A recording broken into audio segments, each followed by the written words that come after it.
The Switch May Report with your host, Redkwan. Every time I start these videos, I say something about how the month felt like it went by fast, and it was just yesterday that I was making the last one of these videos. But this month actually felt really long. I guess that doesn't really have anything to do with video games, though. If you don't know, this is a series where I look at how the Nintendo Switch is doing, what games came out, and what stuff will come next month. And I guess this is the 6th month anniversary of the series, if that means anything, which it doesn't. So hello all 296 of you, I'm Redkwan, and this is the Switch May 2018 report. We didn't get any directs or big announcements this month because Nintendo wants to save all their exciting stuff for E3, which makes sense, I guess. The one game I know did get announced though is Go Vacation for the Switch. I'm way more excited about this game than I should be. I played the original game a lot on the Wii, but I never actually owned it. It's basically an open world minigame collection, and you kinda live in this resort and run around, and you find stuff and can play a bunch of minigames scattered around these islands. I don't know why, but this game is so much fun. But other than that game that I probably shouldn't be nearly as happy about as I am, there really isn't much of anything that got announced. But what about games that actually came out? Well, actually we got a few games from Nintendo this month. New games from Nintendo? Hooray! No, they're just more ports. But one of those ports was Donkey Kong Country Tropical Freeze, which is a terrific game. It's such a good game. I didn't play it on the Switch, but I did play it on the Wii U, and I think it's pretty much the same thing, unless Funky Kong is your favorite character or something, which I'm guessing no. But between the amazing controls and super creative, tough level design, Donkey Kong Country Tropical Freeze is an amazing game. Get it. Get it now. But if you have a Wii U, get it on that, it's cheaper. The other Nintendo game to come out is Hyrule Warriors Definitive Edition. I haven't played Hyrule Warriors, and I'm not going to. I just don't think it looks like a game that I would really like. Most people who played it said it's pretty fun, so if you like fun and trust the general public with your cash, then go ahead and give it a shot, I guess. Or buy like 15 bags of chips, because that's how I'd spend 60 bucks. There are a few other games that are relatively big that came out this month, such as Professional Construction, the Simulation. Hey, I said relatively. I honestly don't know how this became a game. I guess somebody must want to play it, but it seems weird to have a game that does its best to give you the experience of hard labor. Maybe I'm missing the point and it's going to be up for Game of the Year, but yeah, not so sure about that one. Also coming is Shantae Half Genie Hero, which I think was a Wii U game back in the day. I might be wrong, but I'm pretty sure that's the one where you turn into an elephant or something like that. I believe it was pretty good, but I honestly have no idea. Then we have Street Fighter 30th Anniversary Edition. A little bit longer than the Switch Monthly Report Anniversary, and a lot better. Street Fighter is a fighting game, and it's coming to the Switch, and it's 30 years old. Any questions?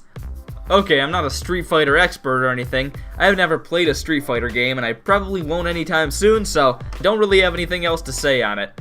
Maybe I'll pick up the 50th Anniversary Edition, so we can all get excited for that. The only other games I have any dumb comments to make about are The Legend of Kay and West of Loathing. Is it just me, or does The Legend of Kay sound really not very intimidating at all? Like, if you're gonna have Legend of something, you'll want it to sound really cool, like Legend of Redkwan. Maybe that's a bad example. I don't know anything about the game, I just think Legend of Kay sounds funny. Some quality game commentary from Redkwan. And then West of Loathing just looks hilarious.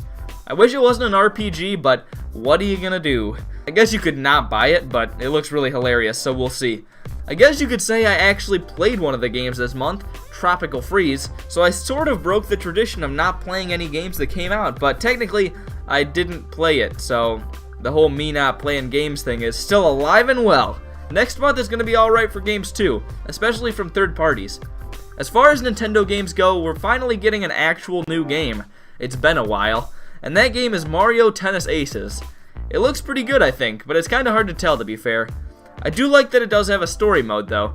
We're going to be getting a few big third-party games. Minecraft is getting released physically, which is terrific because I've been waiting for that to get released physically for like a year now. Minecraft is a really good game, I don't care what you say. The Crash Bandicoot N. Sane Trilogy is also coming out next month, which I still think is the weirdest thing. I don't know how or why that's going to be happening, but whatever, I guess it is. I don't know exactly how well it'll do though. It did really well on the PS4, but the PS4 doesn't exactly have a lot of 3D platformers to choose from, and the Switch has Mario Odyssey. I'll just have to wait and see how that one goes down. Also coming is Wolfenstein 2: The New Colossus, which might be one of the most important games coming to the Switch. It's a big, new, third-party game coming to the Nintendo Switch, which is sadly super rare. What are the excuses for not putting your games on the Switch? Will it not be profitable? I doubt that. Can it not run it? If the DS could run Call of Duty Modern Warfare 3, I bet the Switch could run just about any game out there, but that's a different thing altogether. At least Bethesda aren't a bunch of big jerks. I guess we also have that Lego Incredibles and Sushi Striker The Way of Sushido thing coming, so there's that. And there's also a game called Happy Birthdays, best ever name for a game right there, which is apparently like you alter a landscape to try to start an ecosystem, which sounds kinda interesting, and it has dinosaurs, which means it's super interesting, so that's a plus. Game and system sales are probably both alright in May. Going into next month, obviously we're going to get a lot of new information because of E3, and I think with the big third-party games in June, game and system sales will be pretty good. This concludes the Switch May report. Well, what do you think about how May went for the Switch, and how do you think June will go? You may think it was good, or you may think it was bad. I shouldn't be allowed to make videos. Anyways, I'm Redkwan, thank you all for watching, and I'll hopefully see you all later. Goodbye.